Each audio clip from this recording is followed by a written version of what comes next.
Okay, my question is, uh, we, I, I really love Islam actually based on Jesus because I was grew in the Catholic school, but a lot of things that is not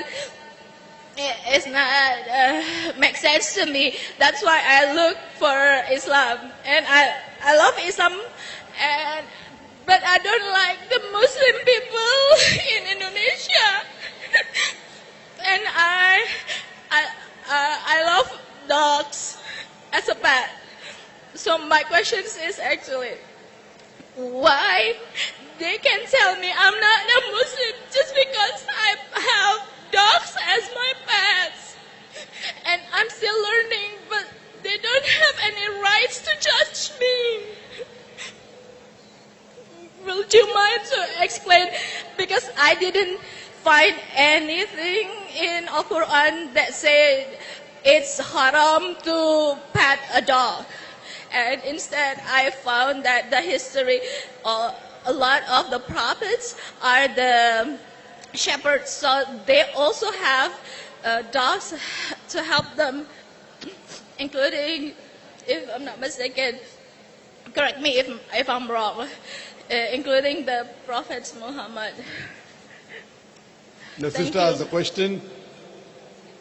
So the That- question is, is it really it's haram to pet a dog, and then can they judge me as not a Muslim just because I love the dogs and pets the dogs? Sister, what's your background? Are you a Catholic? Are you Christian? Or are you Muslim? Or... No, I believe I'm Islam, but if you say that Muslim is totally No, were you born in a submit, Muslim family, sister? but I don't think they No, really. were you born in a Muslim family? Yes. You were born in a Muslim family and you are a Muslim. But you have got pets as dogs. Sister, we would prefer that non-Muslims should be given the first chance. But since you have come, I will answer your question. I would request the volunteers that before anyone asks a question, please check whether they are Muslims or non-Muslims. I believe you are born in a Muslim family and you are a Muslim, correct? I believe I am Muslim, but they say that I'm not Muslim. No, but you believe you are Muslim, correct? Now Yes. just because you keep dogs as pets, and the prophets earlier kept dogs to take care of the sheep, of the cattle, so the other people say you are not a Muslim. Sister, in Islam, keeping dog is prohibited in your house as a pet. But keeping a dog for hunting is no problem. As a guarding your house, no problem. So what the prophets used to take dogs was to keep the flock of the cattle together, that is permitted. So if you use dog for hunting, it's allowed. To take care of the cattle, it's allowed. To keep a dog to guard your house outside is allowed. But in the house as pet, it is not prohibited. It is prohibited, sister. It is prohibited because the spit of the dog, it's unclean. And today even science tells us that the saliva of the dog, there are various diseases that can be acquired. And one of them is hydrophobia. Hydrophobia means fearing of water. So Islamically, keeping a dog as a pet is wrong.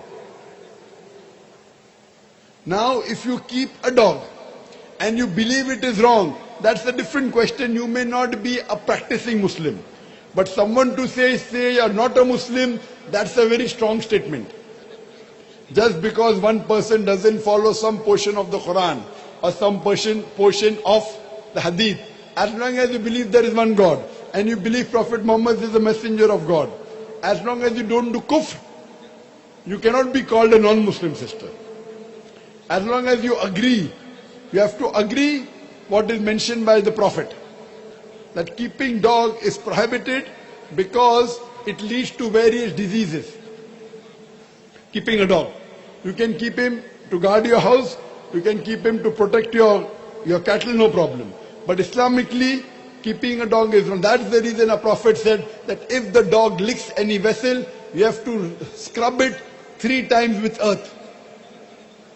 And today science says that even normally if you wash a vessel which the dog has licked, the germs are yet there. Only if you clean it with the earth does it go away. So imagine a dog comes into your house and he licks everywhere, he licks you, and you are praying in that house. So, but natural, it is filthy, sister. So, Islamically, to keep a dog as a pet in your house is prohibited, sister. Hope that answers the question. Okay, thank you. But outside is okay, right? Outside as dog for hunting, for protection, not as a pet. For guarding the house. Guarding the house, no problem. But not that you have to allow him to lick you Yeah. or to but play if, over you. If we pat If them. you pat the head. Because the tongue cannot reach the head. So if you pat, you only pat the head because the Yeah. tongue of the dog cannot reach the head. Yes. Hope that answers the question. Thank you. You're most welcome.